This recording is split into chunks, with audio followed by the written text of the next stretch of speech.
പാശ്ചാത്യർ പണ്ട് പറഞ്ഞിരുന്നതേ ഇന്ത്യയിൽ മധുരിക്കുന്ന ഒരു ചെടി ഉണ്ടെന്നായിരുന്നു. ഈച്ച പോലും നുകരാത്ത മധുരമെന്നാണ് അവർ അതിനെ വിശേഷിപ്പിച്ചിരുന്നത്. ഇതൊക്കെ പറഞ്ഞത് നമ്മുടെ ഈ കരിമ്പിനെ കുറിച്ചാണ് കേട്ടോ. പടിഞ്ഞാറൻ യു പിയിൽ ഇപ്പോൾ കരിമ്പിൻ്റെ വിളവെടുപ്പ് കാലമാണ്. ലാഭം നോക്കി കർഷകർ ഈ കരിമ്പ് മില്ലുകൾക്ക് പഞ്ചസാര ഉൽപ്പാദിപ്പിക്കാനാണ് പ്രധാനമായും കൊടുക്കുന്നത്. എന്നാൽ ഈ ഭാഗത്ത് നിരവധി ശർക്കര നിർമ്മാണ യൂണിറ്റുകളുണ്ട്. എങ്ങനെ ശർക്കര നിർമ്മിക്കുന്നു, ഈ നിർമ്മാണ യൂണിറ്റിൻ്റെ പ്രവർത്തനം എങ്ങനെയാണ്, നമുക്കത് നോക്കി വരാം.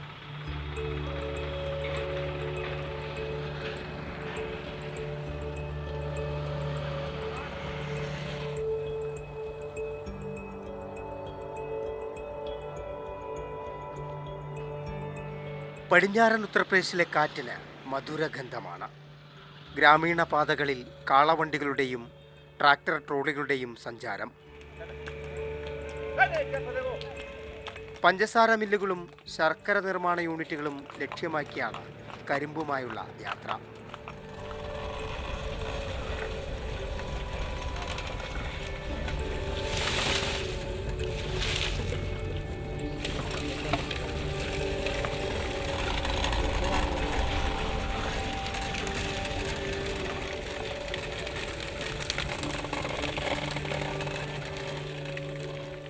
കരിമ്പ് പാകമാകുന്നതോടെ ഉൾനാടൻ പ്രദേശങ്ങളിൽ ശർക്കര നിർമ്മാണം സജീവമാകും. കരിമ്പ് കർഷകർ തന്നെയാണ് ചെറുകിട ശർക്കര നിർമ്മാതാക്കളും. കരിമ്പിൻ ചണ്ടി കത്തുമ്പോഴുള്ള പുകച്ചുരുൾ അന്തരീക്ഷമാകെ.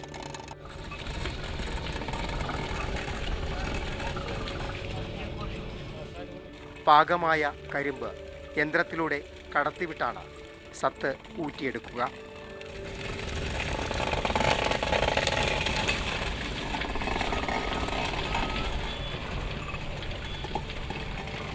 ആരോഗ്യമുള്ള കരിമ്പിൻ തണ്ടിൽ നിന്ന് കുറഞ്ഞത് 4 ഗ്ലാസ് നീരെങ്കിലും ലഭിക്കും.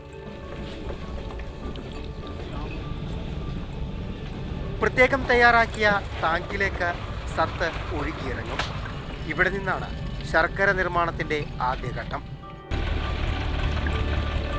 ചൂളയ്ക്ക് സമാനമായ അടുപ്പിലെ വലിയ ചട്ടിയിലേക്ക് കറുപ്പും പച്ചയും കലർന്ന നീരൊഴിക്കും. ശുദ്ധീകരിക്കാനായി വെണ്ടക്കീനത്തിൽപ്പെട്ട ചെടിയുടെ വേരുൾപ്പെടെ ഇടിച്ചു ചേർക്കും. ഹിന്ദിയിൽ ശുക്ല എന്ന് വിളിപ്പേരുള്ള ചെടിക്ക് പശമയമാണ്. മാലിന്യം വേർതിരിക്കാനും നാരുകൾ വേർപെടാനും ചെടിനീര് സഹായിക്കും. कुछ नहीं है, बिल्कुल गुड़ है, गन्ने का बनाया गुड़ है, इसमें केमिकल कोई नहीं पड़ा हुआ.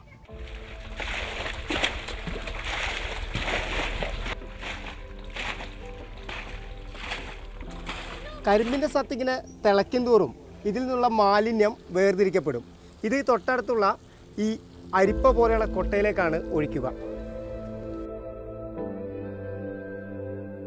മാലിന്യമെന്ന് കരുതി ഇത് കളയില്ല. അവസാന തുള്ളി നീരും ഊറിയിറങ്ങാനായി തുണിയിൽ കെട്ടിയിടും. പന്നികളുടെ ഇഷ്ടഭക്ഷണമായ മാലിന്യം വളമായും ഉപയോഗിക്കുന്നുണ്ട്. ആവി പറക്കുന്ന ചട്ടിയിൽ കൂടുതൽ തെളിമയോടെ നീര് തെളിയും. ഇതിനകത്ത് എപ്പോഴും തിളച്ചുകൊണ്ടിരിക്കുന്ന 4 വലിയ ചട്ടികളാണുള്ളത്. കരിമ്പിൻ്റെ സത്ത് ഇങ്ങനെ അതിൻ്റെ മാലിന്യം വേർതിരിക്കപ്പെട്ടാൽ ഓരോരോ ചട്ടികളിലേക്കായി ഇങ്ങനെ മാറ്റി ഒഴിക്കും. 4ാമത്തെ ചട്ടിയിൽ അതിൽ ഈ കരിമ്പിൻ്റെ സത്ത് തിളയ്ക്കുമ്പോഴാണ് അത് ശർക്കരയായി രൂപാന്തരം പ്രാപിക്കുന്നത്.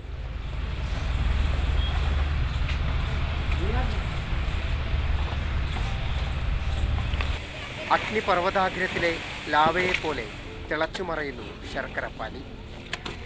ജലാംശം കുറഞ്ഞ് കരിയുന്നതിന് മുമ്പ് തണുപ്പിക്കാനായി ശർക്കരപ്പാനി കോരി മാറ്റും.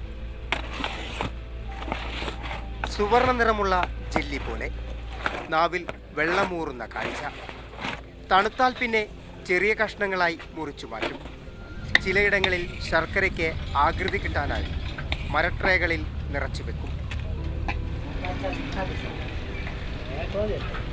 കരിമ്പിൻ്റെ മധുരമൊന്നും ചെറുകിട നിർമ്മാണ യൂണിറ്റ് നടത്തുന്നവർക്കില്ല. സീസണിൽ 5 മാസത്തോളമാണ് നിർമ്മാണം. മഹാമാരി കൂടി വന്നതോടെ ശർക്കര നിർമ്മാണത്തിലൂടെ കാര്യമായ ലാഭമുണ്ടാക്കാൻ ഉടമകൾക്ക് കഴിയുന്നില്ല. കിലോയ്ക്ക് 40 രൂപയ്ക്ക് വിൽക്കുന്ന ശർക്കര പൊതുവിപണിയിലെത്തുമ്പോൾ 70 രൂപയോളമാകും. ചെറുകിട യൂണിറ്റിൽ മാത്രം 10ലധികം പേർ തൊഴിലെടുക്കുന്നുണ്ട്. ഇവർക്കുള്ള കൂലി കൂടിയാകുമ്പോൾ ചെലവ് താങ്ങാനാകാത്ത സ്ഥിതിയാണ് നിർമ്മാതാക്കൾക്ക്. പടിഞ്ഞാറൻ യു പിയിൽ മാത്രം 40,000-ലധികം ചെറുകിട ശർക്കര നിർമ്മാണ യൂണിറ്റുകളുണ്ട്. കോവിഡ് മഹാമാരിയെ തുടർന്ന് പലതും ഇപ്പോൾ അടച്ചുപൂട്ടിപ്പോയിട്ടുണ്ട്. എന്നാലും നിലനിൽപ്പിനുള്ള പോരാട്ടത്തിലാണ് മിക്ക ചെറുകിട സംരംഭകരും. ഒരു കാര്യം പറയാതെ വയ്യ, പടിഞ്ഞാറൻ യു പിയിലുണ്ടാക്കുന്ന ശർക്കരയുടെ മധുരം അത് അതിമധുരം തന്നെയാണ്.